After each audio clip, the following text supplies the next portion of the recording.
मग आपले लेकरं सुधारायचं आता बघा, त्यांचे लेकरं खूप सुधरिले, त्यांचे लेकरं सुधरिले, त्यांचे लेकरं आपल्यावर दांडे घेऊन यायला लागले आता सुधरिल्यामुळं.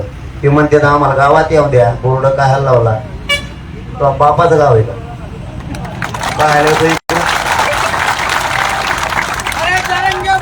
आता काहीतरी कळालं, भोकरदनला कोणीतरी दादागिरी केली, बोर्ड काढा तुम.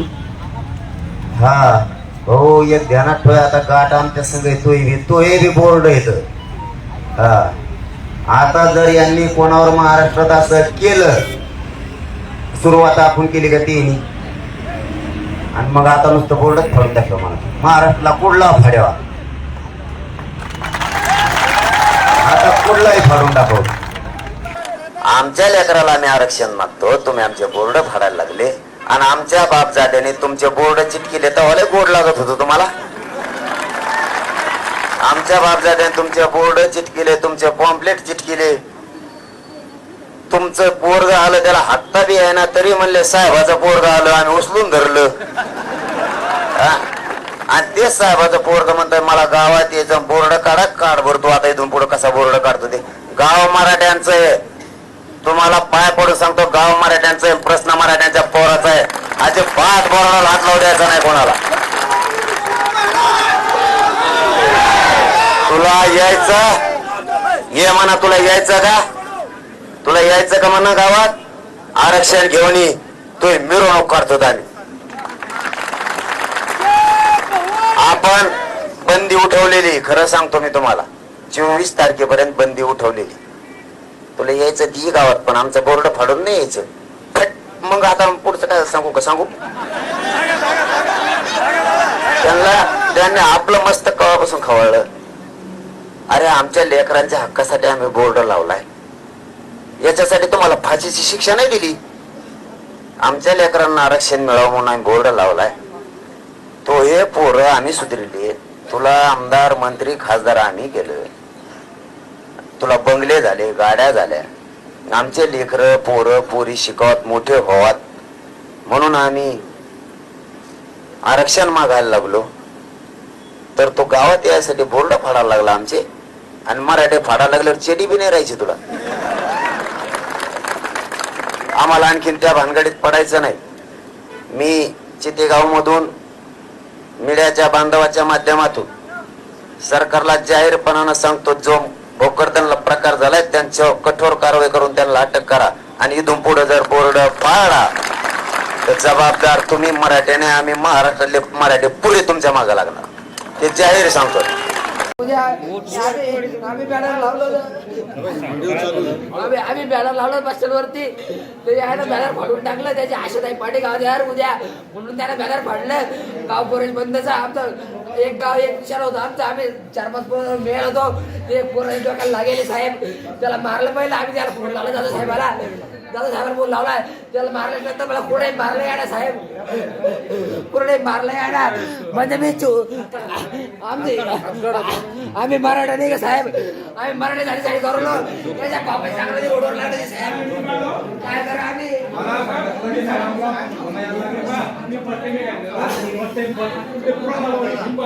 सुट्टी आहे,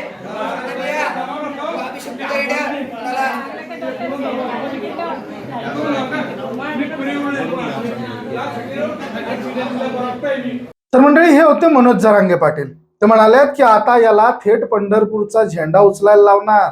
पहिल्याच सभेत मनोज जरांगे पाटील यांनी इशारा दिला, आम्ही बांधावरून 2-2, 3-3 दिवस रेटारेटी करतो, तू तर आमचं बॅनर फाडलंय, तुझा कार्यक्रमच झाला समज, दिसेल तिथं तुझ्या गाडीचं टायर देखील काढून नेतील.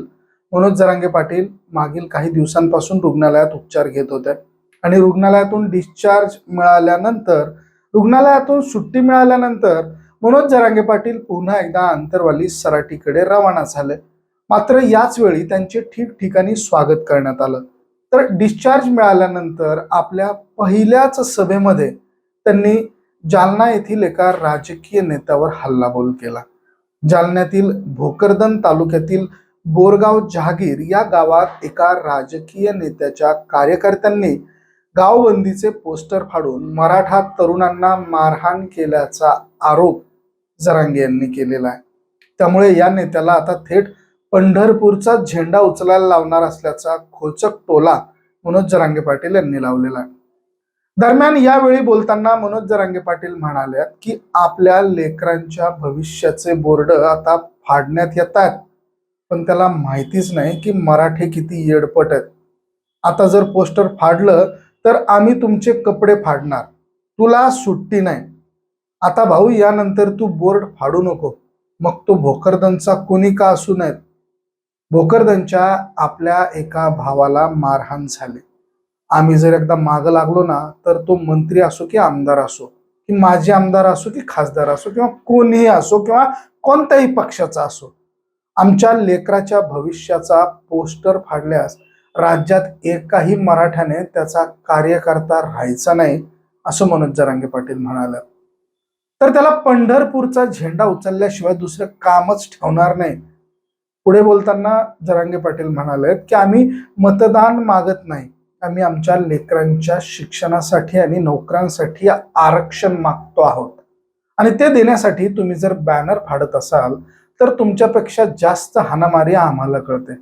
आम्ही बांधावरून 2-2 दिवस रेटारेटी करतो, तू तर आमचं बॅनर फाडलंय, तुझं कार्यक्रमच झाला म्हणून समज. दिसल तिथं तुझ्या गाडीचं टायर देखील काढून नेतील. आणखी तरी सांभाळून राहा, तुझं नाव जर समोर आलं तर तुला बुक्का लावला समज, तुला थेट पंढरपूरचा झेंडा उचलल्याशिवाय दुसरं कामच ठेवणार नाही, असं जरांगे पाटील म्हणाले.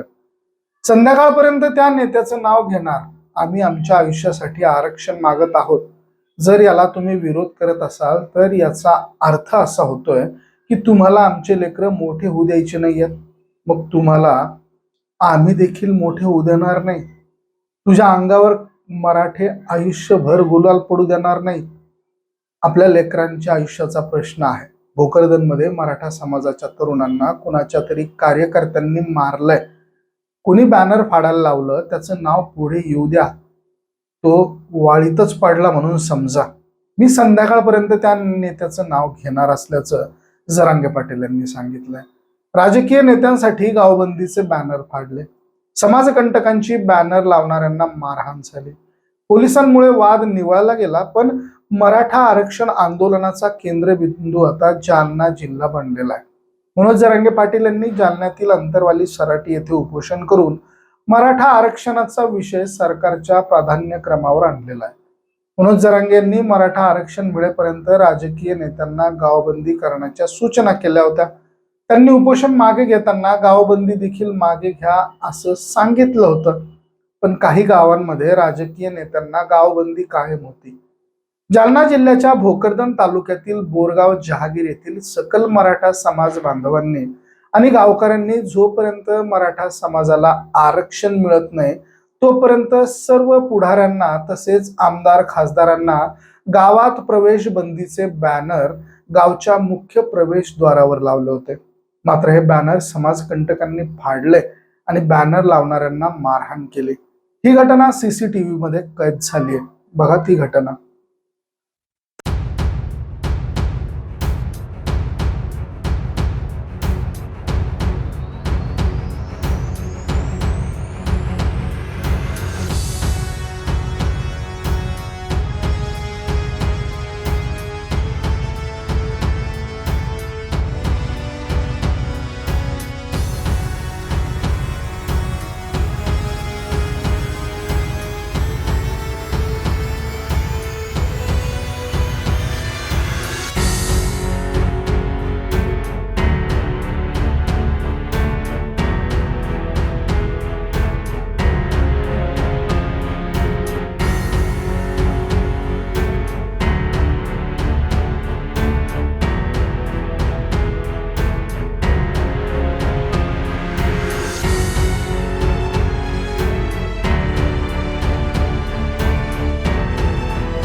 तर राज्य सरकारशी चर्चा केल्यानंतर मनोज जरांगे पाटील यांनी मराठा आरक्षणासाठी 24 डिसेंबर पर्यंतची वेळ दिलेली आहे. मनोज जरांगे यांचं उपोषण सध्या स्थगित झालेलं आहे, पण असं काही असलं तरी गावांमध्ये खासदार, आमदार, राजकीय पक्षांचे नेते यांना गावबंदी करण्यात आलेली आहे आणि तसे बॅनर देखील गावाच्या वेशीवर लावण्यात आलेले आहेत. राजकीय नेत्यांना गावबंदीचे बॅनर बोरगाव जहांगीर या गावात लावण्यात आलेले होते. सध्या आरक्षणाच्या विषयावर सरकारी स्तरावर हालचाली सुरू असताना काही समाजकंटकांनी गावात लावलेले हे बॅनर रात्रीच्या वेळी फाडून टाकलाय. यावेळी या समाजकंटकांना जाब विचारण्यासाठी गेलेल्या मराठा समाज बांधवांना समाजकंटकांनी लाठ्या काठ्यांनी मारहाण करत जखमी केल्याची घटना समोर आली आणि त्या घटनेतील ज्यांना मारहाण झाली त्यांचा बाईट काल आपण आपल्या मराठी एक्सप्रेस चॅनलवरनं प्रसारित केलेला होता. त्यांचं म्हणणं आपण सांगण्याचा प्रयत्न केलेला होता. बोरगाव जहांगीर या गावामध्ये झालेल्या मारहाणीचे दृश्य देखील आपल्याला सीसीटीव्ही फुटेजच्या माध्यमातून मिळालेले आहेत आणि मनोज जरांगे पाटील यांनी देखील ज्या पद्धतीनं आता तुला पंढरपूरचा झेंडा उचलायला लावतो आणि जर का तुझं नाव समोर आलं तर तुला बुक्का लागला म्हणूनच समज, अशा पद्धतीचा जो इशारा देण्यात आलेला आहे तो इशारा नेमका कोणत्या नेत्याला देण्यात आलेला आहे? कोण कोण नेते याच्यामध्ये आता मराठा समाजाला विरोध करताना दिसतात? तुमची प्रतिक्रिया, तुमचं मत अवश्य नोंद करा. तुम्हाला वाटणारे हे विरोध करणारे नेते कोण आहेत ते कमेंट करून सांगा आणि अशाच आणि यासारख्या असंख्य दर्जेदार उत्कृष्ट माहितीसाठी बघत राहा मराठी एक्सप्रेस. धन्यवाद.